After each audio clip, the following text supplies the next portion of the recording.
Oi, gente! Nossa aula de hoje traz como assunto um tema bem atual. Trata-se da administração ambiental. E como o tema é extenso, vamos abordar somente o que constitui o patrimônio cultural e o natural e a gestão desse patrimônio. Mas antes de entrarmos especificamente nos dois tipos de patrimônio, responda à questão: o que é patrimônio? Veja esta casa. Ela é tida como um bem pertencente a uma pessoa. É um bem físico, constitui o patrimônio de uma pessoa. Mas para conservar esse patrimônio, o dono tem que pagar o Imposto Territorial Urbano, IPTU. Isso constitui uma obrigação. Cumprindo suas obrigações, o dono usufruirá dos benefícios do urbanismo: água, energia, coleta de lixo. Isso constitui um direito. Patrimônio é o conjunto de bens, obrigações e direito. Entendida essa definição, vamos adiante. Você sabe que os bens podem ser materiais e imateriais? A casa do nosso exemplo é um bem material, uma coisa física que ocupa um lugar no espaço. Agora, suponhamos que alguém invente um medicamento capaz de evitar alguma doença. Ao ingressar com um pedido de patenteamento no Instituto Nacional de Propriedade Industrial, é obtida a patente. Esse bem passa a ser um bem imaterial, fazendo parte do patrimônio de quem criou o medicamento. Vamos a outros exemplos de bens. Um veículo automotor é um bem móvel, enquanto que a casa é um bem imóvel. Os bens podem ser materiais ou imateriais. Os bens materiais podem ser móveis ou imóveis. Como o patrimônio pode ser também um bem comunitário, ou seja, um bem que pertence a todos os membros de uma sociedade, podemos verificar nesse tipo de patrimônio uma divisão. Veja esta praça, a de São Sebastião. A praça e seu entorno constituem um exemplo do que chamamos de patrimônio cultural. Outro exemplo de patrimônio cultural é a Dança do Boi, seja ele o Festival Folclórico de Parintins, seja a Dança do Boi aqui em Manaus.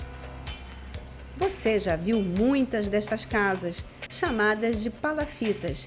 A técnica de construção dessas casas no Rio é uma técnica que constitui parte do nosso patrimônio cultural. Já o patrimônio ambiental pode ser ou urbano, como no caso da Praça de São Sebastião, juntamente com todo o Centro Histórico de Manaus, ou natural, como o Encontro das Águas, um patrimônio ambiental natural, paisagístico.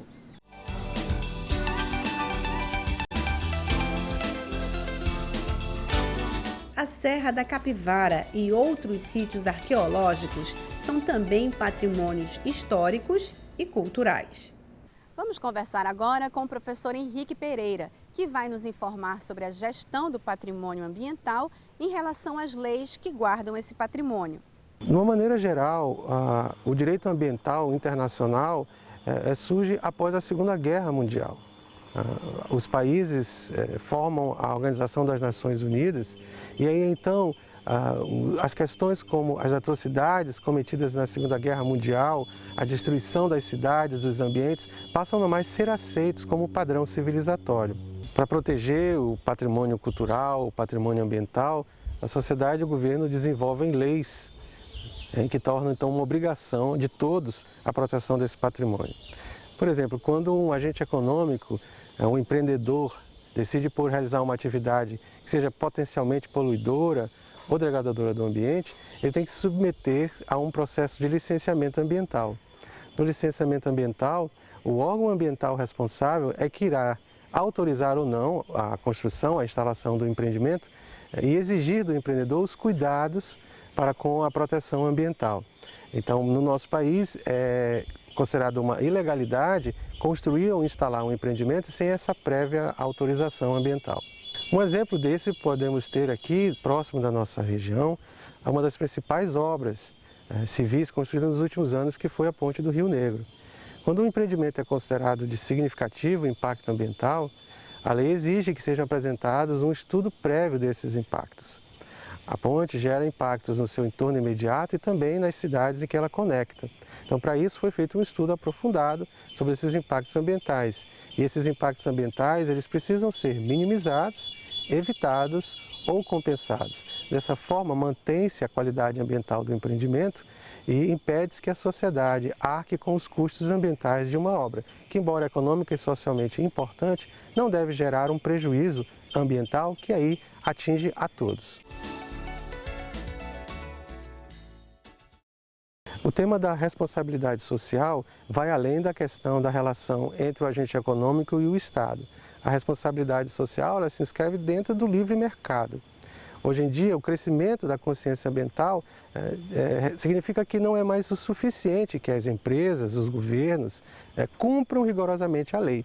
No mercado competitivo, o consumidor passa a exigir das empresas ou do produto que consome que ele se revista de uma qualidade ambiental, que significa dizer que vai além da empresa cumprir a legislação ambiental. A responsabilidade social ou socioambiental, portanto, vai além do cumprimento da lei, seja na questão ambiental, seja na questão trabalhista, para falar de um agir ético, de um agir responsável perante a sociedade. As empresas se sentem, então, genuinamente responsáveis pelo seu impacto na sociedade local, a qualidade de vida dos seus trabalhadores e o desenvolvimento social da comunidade em que ela se insere. Chegando ao fim desta aula, agradecemos a sua atenção e até a próxima aula.